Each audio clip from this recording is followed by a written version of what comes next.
This is your syllabus, and the first chapter is graphs in economics. The second one is indicators of growth and development. The third one is money and inflation. Then banking, monetary policy.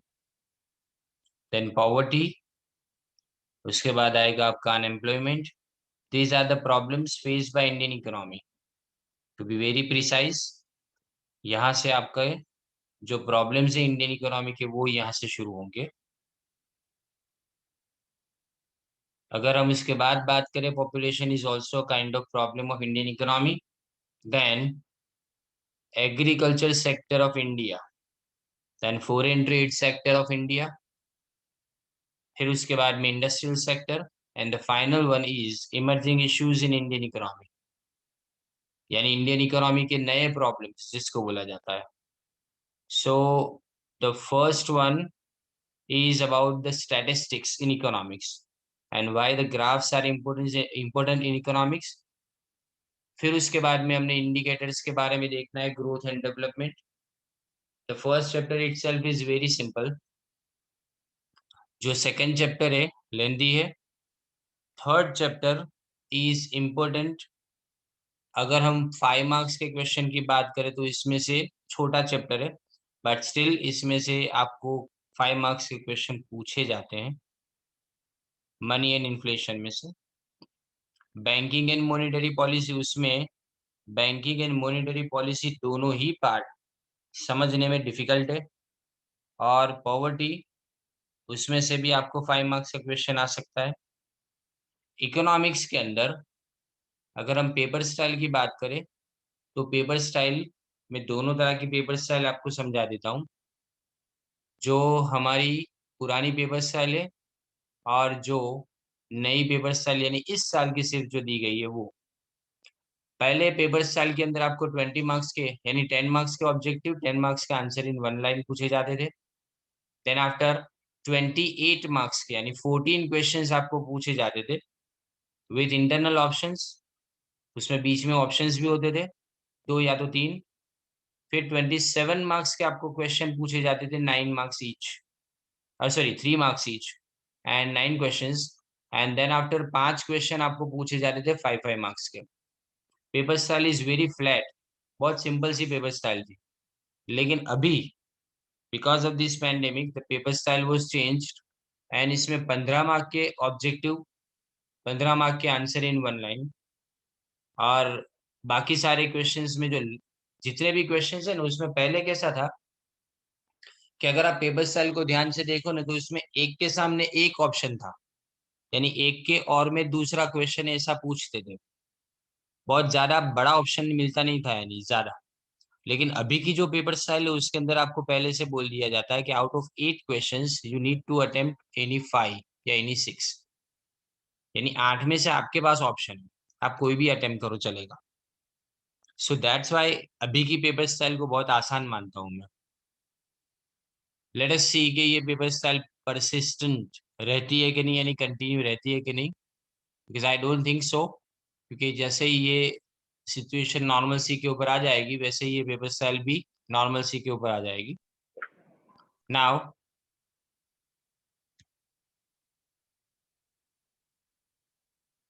हम first chapter के बारे में बात करें, graphs in economics. First of all आपको graphs और diagrams क्या है उसके मीनिंग और इम्पोर्टेंस के बारे में देखना है.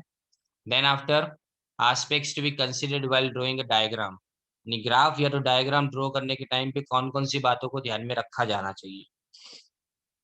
देन आफ्टर एक क्वेश्चन, एक टॉपिक शुरू होगा दूसरा, टाइप्स ऑफ डायग्राम्स. अब टाइप्स ऑफ डायग्राम में टाइम बेस्ड लाइन डायग्राम है, फिर बार डायग्राम और अलग अलग तरह के बार डायग्राम्स के टाइप्स है. इसमें simple bar diagram, cluster bar diagram and divided bar diagram. और उस बार डायग्राम को ड्रॉ करने के टाइम पे हमको क्या क्या चीजों का ख्याल रखना चाहिए. Then pie diagram. Pie diagram is circle diagram, और उसको भी ड्रॉ कर, इसके टाइप्स नहीं है, एक सिंगल है पर उसको ड्रॉ करने के टाइम पे कौन सी बातों को ध्यान में रखा जाना चाहिए. फिर टाइप्स ऑफ ग्राफ्स में सिर्फ एक ही समझना है, टाइम सीरीज ग्राफ. बाकी भी होते हैं लेकिन वो हमारे सिलेबस में नहीं है। फिर use of technology in the study of economics, इसमें कंप्यूटर का यूज कैसे करेंगे, इंटरनेट को कैसे यूज करेंगे, इन डेटा सीरीज को। इसमें से ये डेटा सीरीज वाला क्वेश्चन इंपॉर्टेंट है। ये वाला जो क्वेश्चन है, अगर हम बात करें कौन कौन सी बातें इसमें से पूछी जाती है, तो ये जो है aspects to be considered while drawing a diagram, ये क्वेश्चन पूछा जाता है। फिर बार डायग्राम को ड्रॉ करने के टाइम पे कौन कौन सी बातों को ध्यान में रखना चाहिए, एंड जो मैंने आगे बताया वो, यानी आपको क्वेश्चन पूछा जाता है डेटा सीरीज के बारे में। Now we are moving towards the chapter and we are starting with the introduction.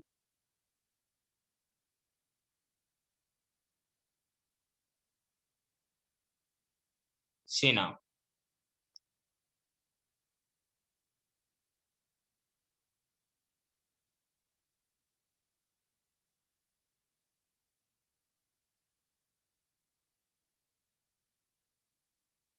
okay, so economic explains and analyzes various economic events। जो वर्ड मैं आपको बोलूँ ना उस पे बराबर गौर कीजिएगा, बिकॉज ये आपको समझाएगा कोई नहीं।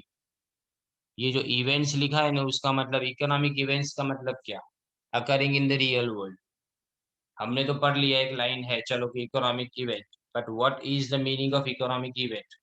तो economic event is nothing but जो आपका पॉपुलेशन प्रॉब्लम है, जो आपका पॉवर्टी का प्रॉब्लम है, जो आपका अनएम्प्लॉयमेंट का प्रॉब्लम है, these problems are nothing but economic event। whatever you do in economics to study various situations of economic, उसको अपने इकोनॉमिक इवेंट्स बोलते हैं, occurring in the real world.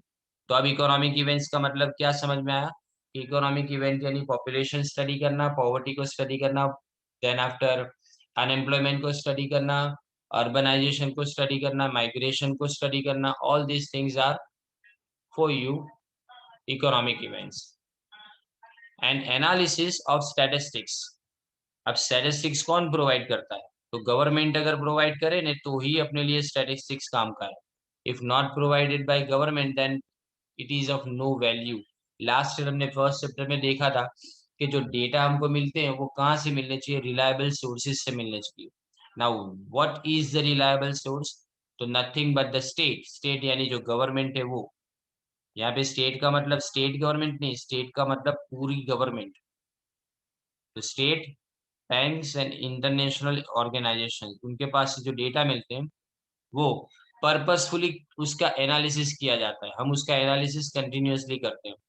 अब ले पर्सन्स यानी हमारे जैसे लोगों को इतना ज्यादा इंटरेस्ट नहीं है कि चलो डिस्कशन करो इसके बारे में या एनालिसिस करो इवेंट्स के बारे में। तो एक्सपर्ट क्या बोलते हैं ना, वो हम कोई पूरा डिटेल में सुनने वाले नहीं है। हमारे लिए क्या इंपॉर्टेंट है, बस इतना अटेंशन हमारा इन चीजों के ऊपर होता है कि इन इवेंट्स के कारण क्या पिक्चर हमारे सामने प्रेजेंट हो रहा है, क्या हमारी इकोनॉमी प्रोग्रेस कर रही है, क्या हमारी इकोनॉमी डिग्रेस कर रही है, क्या हमारी इकोनॉमी के अंदर जिस तरह का ग्रोथ चाहिए वो तरह का ग्रोथ आगे बढ़ रहा है, क्या हम पॉपुलेशन पे कंट्रोल ला पा रहे हैं, क्या हम अनएम्प्लॉयमेंट को रिड्यूस कर रहे हैं, या हमारे यहाँ पे पॉवर्टी है उसकी सिचुएशन को और ज्यादा सुधारने के लिए हमने जो स्टेप्स लिए थे उसका रिजल्ट हमको मिल रहा है। So these are the different things we are concerned about. We are not concerned about कि वो डिस्कशन क्या कर रहे हैं, हमारे पास एंड रिजल्ट क्या आता है, हमारे पास फाइनल रिजल्ट क्या आता है उसके बारे में हम कंसर्न्ड है। सो दैट्स वाई अगर हमको क्लियर पिक्चर इकोनॉमी का चाहिए तो हमको क्या करना पड़ेगा, उसको स्टडी करने के बाद लोगों के सामने प्रेजेंट करना पड़ेगा ऐसी सूरत में, इस तरह की रिप्रेजेंटेशन के साथ में कि सामने वाला उसको इजीली समझ पाए। तो हम जो इंफॉर्मेशन कन्वे करते हैं, यानी वॉट एवर इंफॉर्मेशन जो हम कन्वे करते हैं, it must be convey to the people, और उस उन तक पहुंचनी चाहिए। जनरली हम उस इंफॉर्मेशन को लोगों तक पहुंचाने के लिए दो जरियों का इस्तेमाल करते हैं। इजीली अगर लोग समझ पाए ऐसा समझने के लिए तो हम डायग्राम्स और ग्राफ्स का इस्तेमाल करते हैं। Both have similar meanings. अगर आप मीनिंग देखोगे तो आपको लगेगा कि दोनों में फर्क क्या है, but still they have a little bit difference. तो देखें, first thing is about diagram and the second thing is about graph। तो diagram is representation of observable data. जिस डेटा को तुम मार्केट से कलेक्ट करते हो उसको ऑब्जर्वेबल डेटा बोलते हैं। जिस डेटा को अपने इकोनॉमी में से कलेक्ट करते हो उसको अपने ऑब्जर्वेबल डेटा बोलते हो। अब उस डेटा को मैं अगर पिक्चर में रिक्रिएट करके आपके सामने प्रेजेंट करता हूँ, that is a diagram. Picture से रिक्रिएट करता हूँ, that is a diagram. Now if you look at the definition of graph, तो वो भी सेम है। उसमें भी लिखा है कि representation of observable data bye way of picture, यानी ऊपर की डेफिनेशन और ये डेफिनेशन में कोई फर्क नहीं है, but still they have the difference. तो क्या डिफरेंस है देखो। अब यहाँ पे अपने पहले डायग्राम के बारे में समझ लेते हैं। पहले लिखा है representation of observable data, that means quantifiable data. वापिस अलग अलग चीजें आपको बोलूंगा, एक ही वर्ड है पर उस वर्ड को आप बहुत अलग अलग अलग तरीके से समझा सकते हो।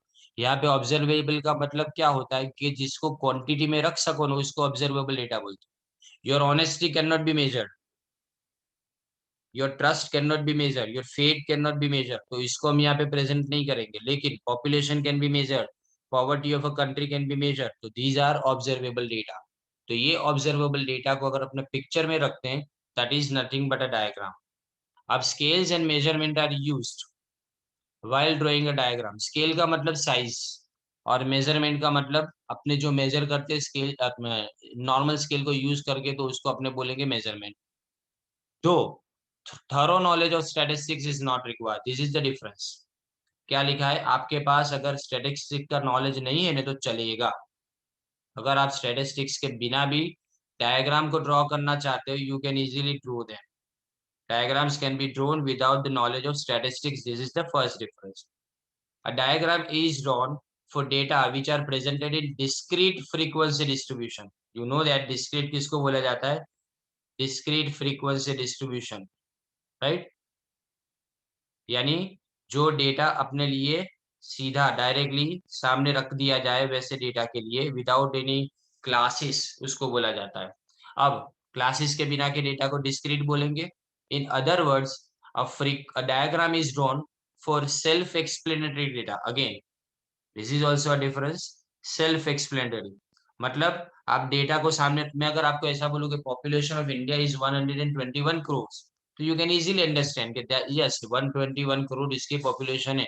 सेल्फ एक्सप्लेनेशन इसके अंदर से मिल जाता है। मुझे आपको समझाने की जरूरत नहीं पड़ रही, क्योंकि what is the meaning of 121 crore, right, या तो what is the meaning of population, वो आपको समझाने की जरूरत नहीं पड़ती है। एंड ले persons do not require detail knowledge of statistics.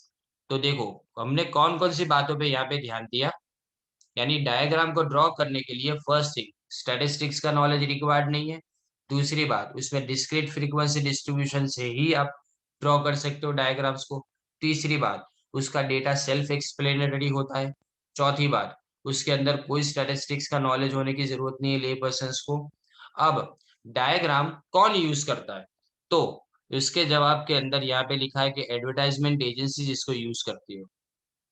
लोगों को अटेंशन अपनी तरफ खींचने के लिए, या तो प्रोडक्ट की तरफ खींचने के लिए, या गवर्नमेंट अगर इंफॉर्मेशन प्रोवाइड करना चाहती है। ये रोज आपको कोविड-19 के जो रिपोर्ट्स मिलते हैं कि इसके अंदर ये हुआ वो हुआ, दैट इज सेल्फ एक्सप्लेनेटरी था। आप किसी को पूछते हो कि ये जो डेटा है कि कल 457 पॉजिटिव केसेस बड़ौदा के अंदर है, उसका मीनिंग क्या, या उसको उसको कैसे डिस्क्राइब किया जाएगा। No, we can not ask this kind of silly questions because these data are self explanatory. तो ये गवर्नमेंट आपको सिर्फ इन्फॉर्म कर रही है कि आपके आजू बाजू इतने केसेस है।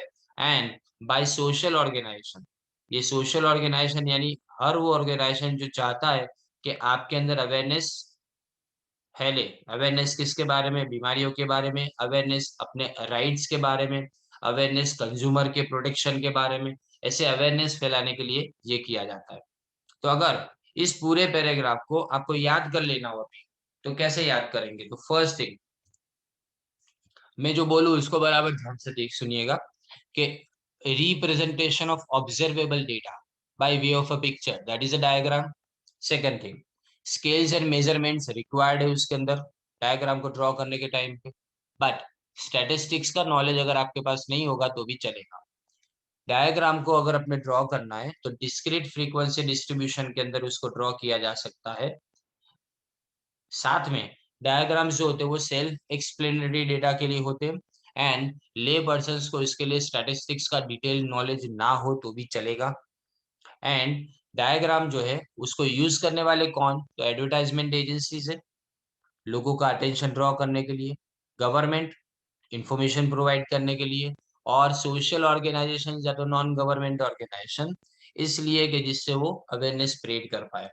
सो इजंट दैट इजी के डायग्राम इस तरह से याद करना आपको। नाउ ग्राफ, अब ग्राफ डायग्राम अगर सीख लिया है तो ग्राफ समझना आसान है, क्योंकि बहुत सारे डिफरेंसेस जो है बीच बीच में आपको समझ में आते जाएंगे।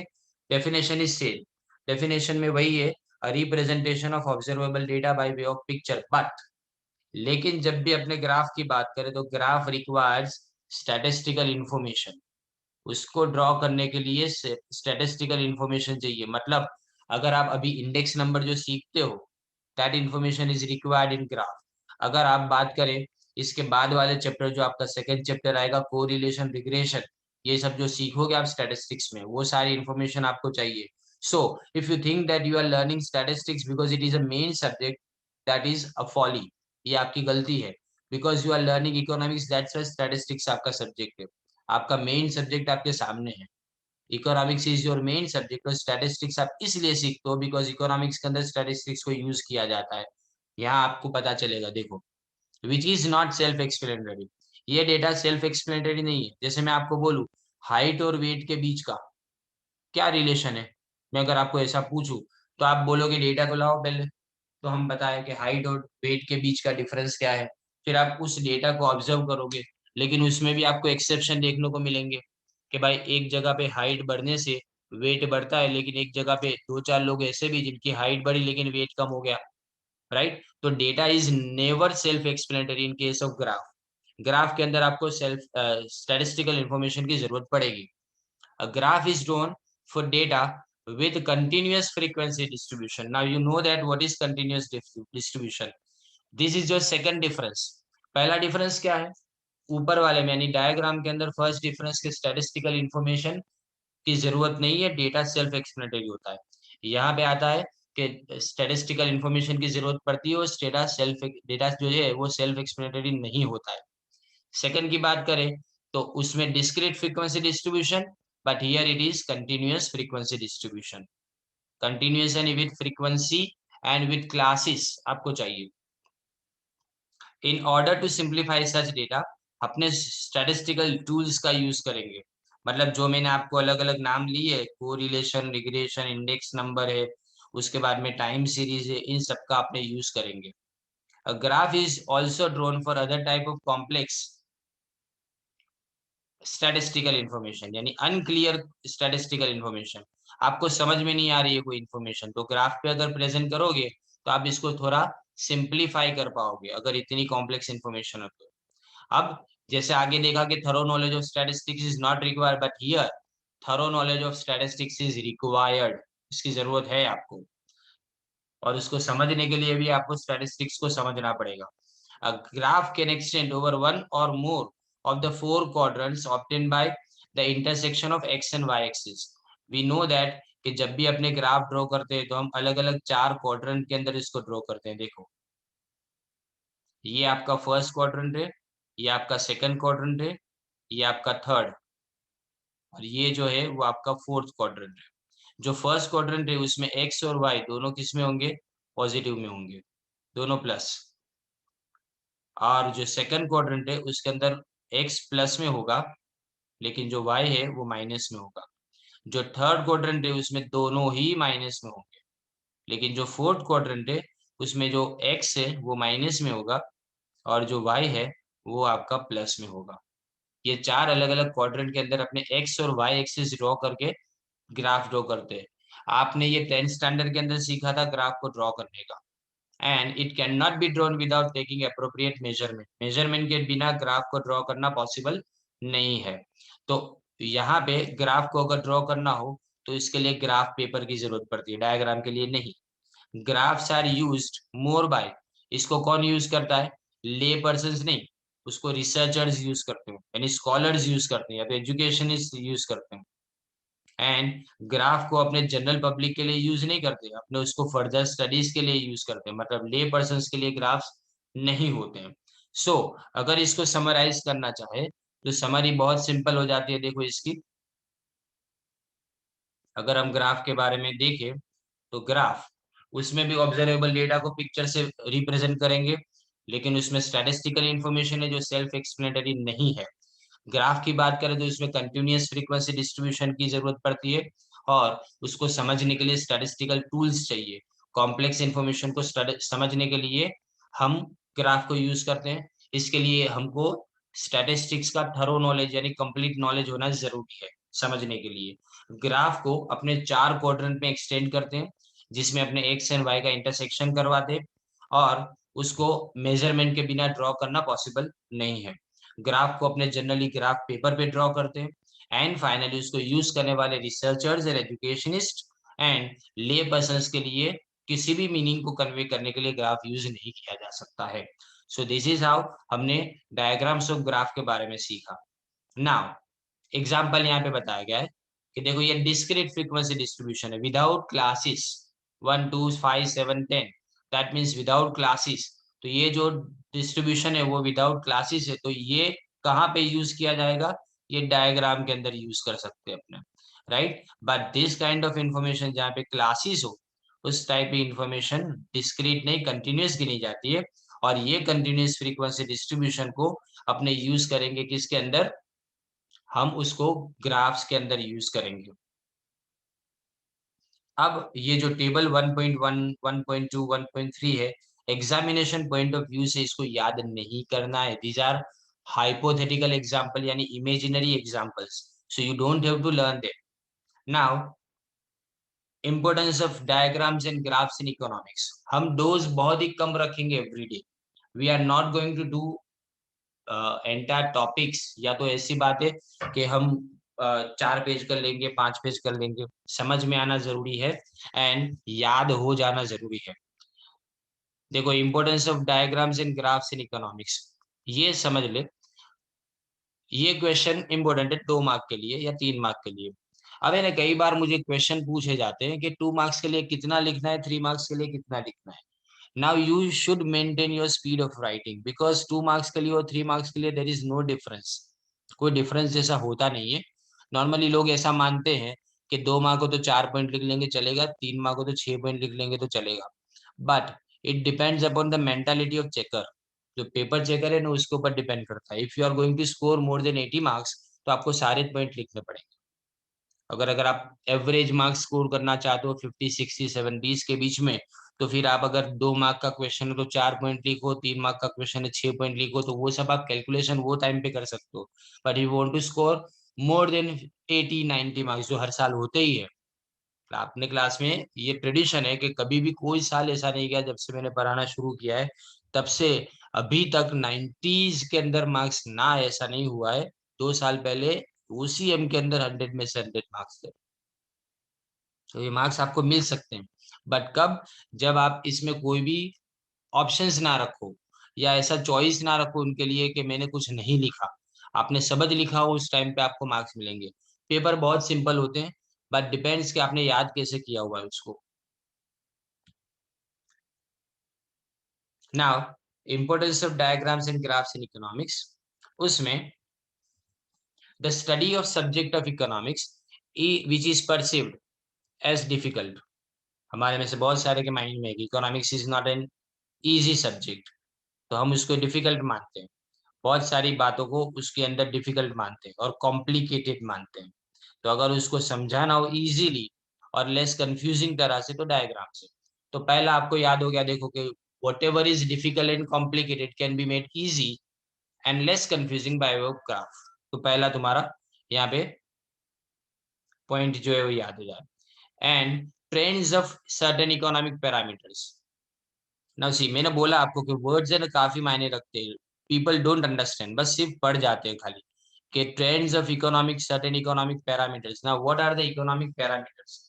इकोनॉमिक पैरामीटर्स यानी आगे मैंने बताया ना इकोनॉमिक इवेंट्स, वो और इकोनॉमिक पैरामीटर दोनों सेम। और ट्रेंड्स का मतलब ups and down.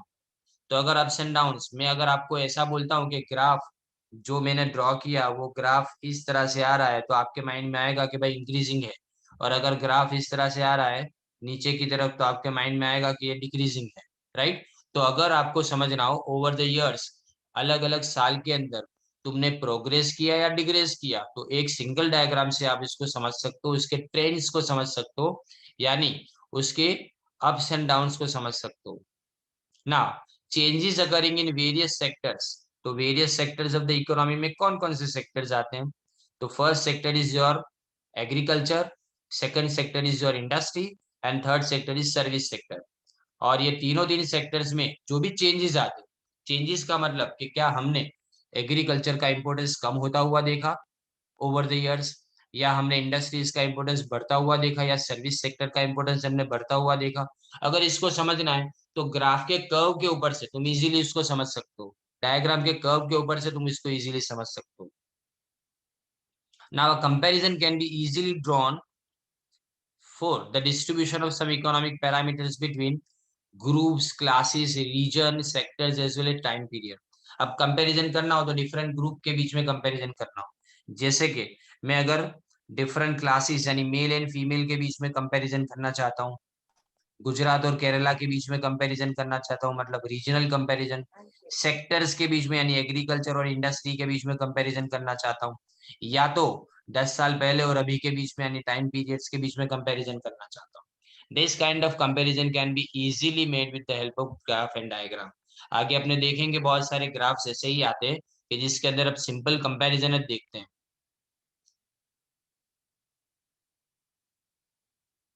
When many aspects of economics which are found apparently difficult are presented through a diagram or graph, the time and effort of the presenter in explaining and of the reader in understanding these aspects is saved। मैं अगर किसी चीज को आपके सामने present करूं और उसमें बहुत सारी डेटा हो, it takes time to read those data, and secondly it becomes confusing, और उसका एक्सप्लेनेशन आप मुझसे मांगोगे कि इसका मतलब क्या, उसका मतलब क्या, but if the same is presented by way of diagram and graph, तो it becomes self explanatory.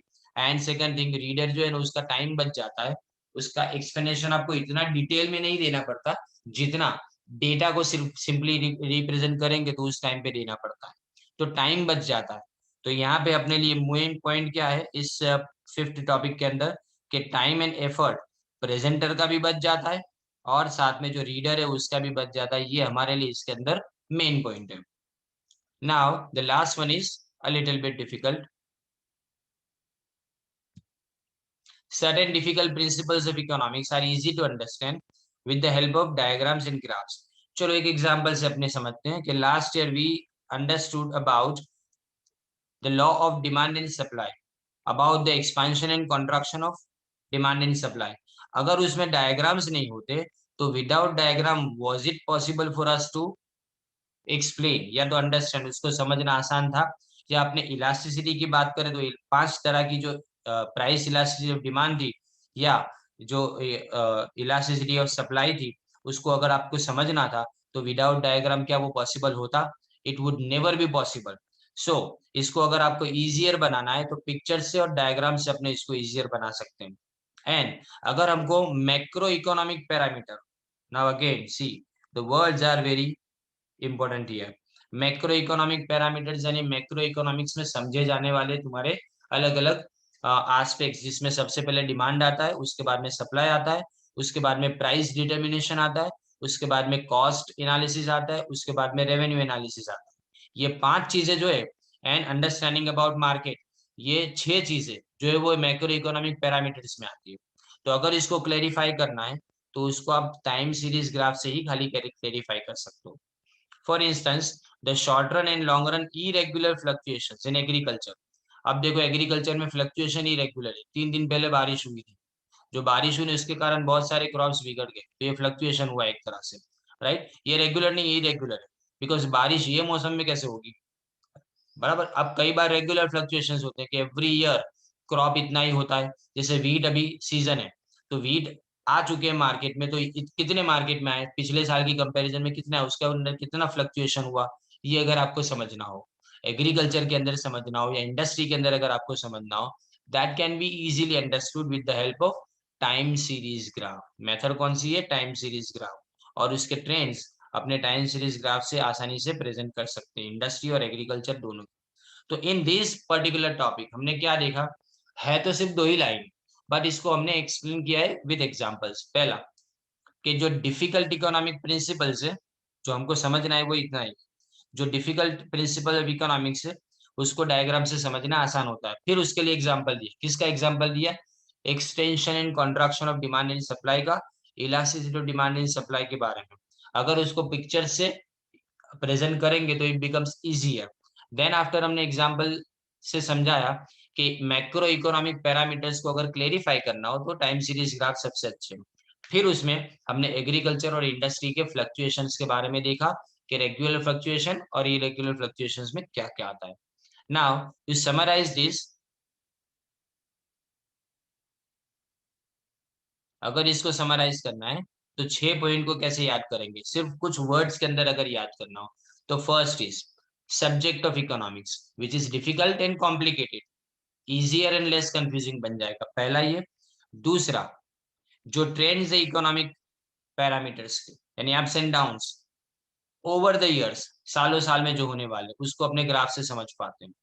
Third जो है उसमें ये देखा कि वेरियस सेक्टर्स में क्या चेंजेस आते हैं, यानी एग्रीकल्चर, इंडस्ट्री और सर्विस में क्या चेंजेस आते हैं, उसको समझना आसान बनता है। फोर्थ में देखा कंपैरिजन अगर करना हो वेरियस ग्रुप्स एंड क्लासेस के बीच में, रीजन्स के बीच में, सेक्टर्स के बीच में या टाइम पीरियड के बीच में, तो इसको अपने आसानी से कर सकते हैं ग्राफ से।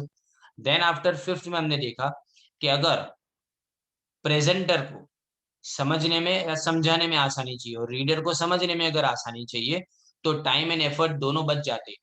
टाइम एंड एफर्ट यहाँ पे मेन पॉइंट है हमारा, क्लिकिंग वर्ड जिसको बोला जाता है। And finally certain difficult principle of economics, उसको ग्राफ्स एंड डायग्राम से समझाना हमारे लिए आसान है। उसमें एग्जांपल दिया हमने किसका? Extension and contraction of demand and supply का, elasticity of demand and supply का। और उसके बाद में हमने ये देखा कि मैक्रो इकोनॉमिक पैरामीटर्स वो टाइम सीरीज ग्राफ से कैसे एक्सप्लेन करते हैं। उसमें 2 अलग अलग बातें, एग्रीकल्चर में regular and irregular changes and industry में जो चेंजेस आते हैं उसको अगर अपने शो करना हो तो टाइम सीरीज से शो किया जा सकता है bye way of time series graph. This is how the entire topic 1.1 जो है ना वो तुम्हारा एंड होता है।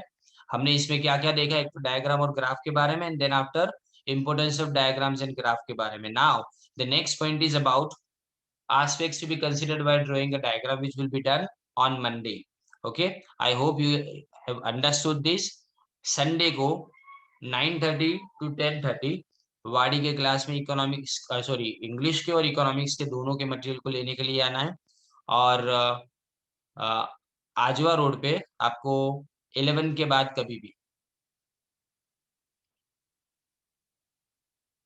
नहीं, tomorrow is no class, Saturday Sunday अभी ऑफ रखेंगे रमजान के लिए। हम डायरेक्टली अब मंडे को क्लास लेंगे, मैं और एजाज सर दोनों ही क्लास नहीं रखने वाले हैं। Okay, so thank you very much. Any problem if you have, मैं मंडे को आपसे पहले पूछूंगा, फिर उसके बाद में अपने आगे बढ़ेंगे। Okay, thank you.